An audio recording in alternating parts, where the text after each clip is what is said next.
নমস্কাৰ সকলোকে স্বাগতম জনাইছো অন্য এক নতুন ভিডিঅ'ত। এইটো ভিডিঅ'ত আলোচনা কৰিম যে আপোনালোকে যদি আসাম পুলিচৰ কাৰণে এক্সাম দিছিলে তেনে ক্ষেত্ৰত আপোনালোকৰ ৰিজাল্টটো কেনেকৈ চাব।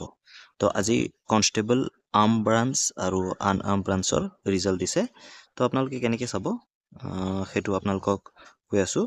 আপোনালোকে গুগল ক্ৰমত গৈ আসাম পুলিচ বুলি চাৰ্চ কৰি দিব। চাৰ্চ কৰি দিলে আপুনি ওপৰত যিটো লিংক পাব তাত ক্লিক কৰিও যাব পাৰে, নতুবা মই আপোনালোকক ডাইৰেক্ট লিংকটোৱে দি দিম আপোনাৰ এই ভিডিঅ'ৰ ডিছক্ৰিপশ্যন বক্সত। আপোনালোকে তাত গৈ ক্লিক কৰিব। ক্লিক কৰাৰ পিছত আপুনি এনেকুৱা এখন ইণ্টাৰফেচ পাব।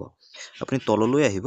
তললৈ অহাৰ পিছত ইয়াত এটা অপশ্যন দেখা পাইছে এণ্টাৰ ইয়ৰ ৰোল নম্বৰ। আপোনাৰ ৰোল নম্বৰটো দি দিব এইটো বক্সত আৰু enter your date of birth. ইয়াত যেতিয়া আপুনি ক্লিক কৰিব আপোনাৰ যি ডেট অফ বাৰ্থ হয় সেইটো ইয়াৰ পৰা চিলেক্ট কৰি ল'ব। চিলেক্ট কৰি লোৱাৰ পিছত আপুনি ছাবমিটত ক্লিক কৰি দিব। ছাবমিটত যেতিয়া আপুনি ক্লিক কৰি দিব, ক্লিক কৰি দিলে আপোনাৰ ৰিজাল্টটো ওলাই আহিব দিব।